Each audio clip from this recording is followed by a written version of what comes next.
আসসালামু আলাইকুম, আমি রোজিনা খাতুন চলে এসেছি আমার বিসমিল্লাহ মিনি কিচেনে। তো আজকে আমি রসমালাই বানাবো। আমার আগের ভিডিওতে ফার্স্ট কমেন্ট করেছেন ফাতিমা খাতুন আর দ্বিতীয় কমেন্ট করেছেন জসিমউদ্দিন খান। তো থ্যাংক ইউ কমেন্ট করার জন্য।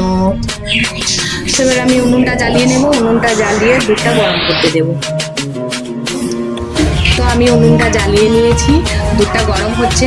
তো রসমালাই বানানোর জন্য কি কি নিয়েছি লিকুইড দুধ, পাউডার দুধ, চিনি, ড্রাই ফ্রুট, আর এটা হচ্ছে কেশর, আর নিয়েছি পাতিলেবু। তো দুধটা গরম হচ্ছে, গরম হওয়ার পরে আমি এই লেবুর রসটা দিয়ে ছানা বানিয়ে নেব। দুধটা গরম হয়ে গিয়েছে, এবার আমি পাতিলেবুর রস দিয়ে দেব।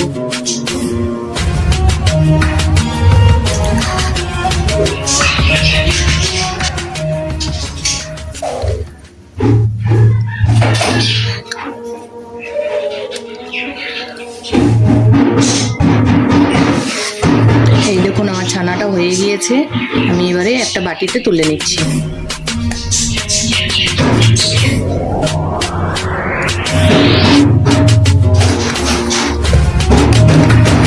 আমি পাতিলেবুর রস দিয়েছি, আপনাদের কাছে ভিনিগার থাকলে ভিনিগারও দিতে পারেন, আর ভিনিগার না থাকলে পাতিলেবুর রসও দিতে পারেন। এবারে আমি এটা পুরোটা পানিটা গেলে নিয়ে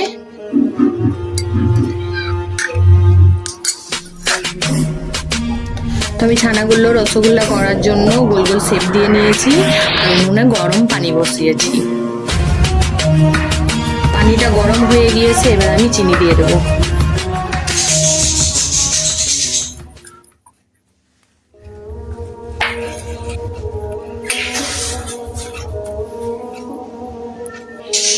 চিনিটা গলে গিয়েছে, এবার আমি একে একে রসগোল্লাগুলো দিয়ে দেবো। বিসমিল্লাহির রহমানির রহিম।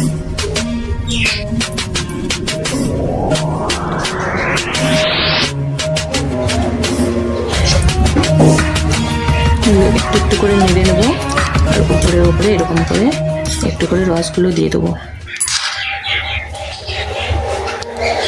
এবারে আমি কিছুক্ষণ ঢেকে রাখবো, তাহলে ভালোভাবে রসগোল্লাগুলো ফুলে যাবে। এবারে আমি খুলে দেখবো। আলহামদুলিল্লাহ, আমার রসগোল্লাগুলো ভাজা হয়ে গিয়েছে, এবার আমি তুলে রেখে দেবো। তো আমি রসমালাইয়ের জন্য প্রথমে দুধটা জাল করে নেব।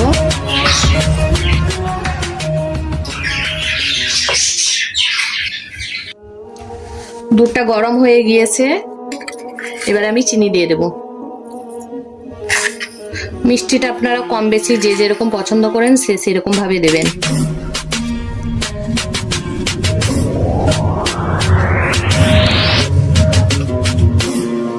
এবার দিয়ে দেবো একটু গুঁড়ো দুধ।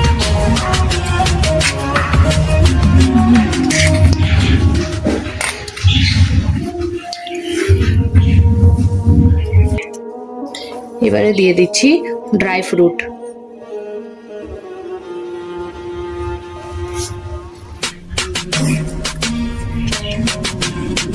এবারে একটু কেশর দিয়ে দিচ্ছি।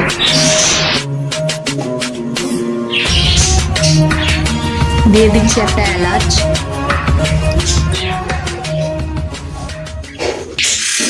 এবারে আমি রসগোল্লাগুলো এক এক করে দিয়ে দিচ্ছি, একটু চেপে চেপে দেবো। বিসমিল্লাহ।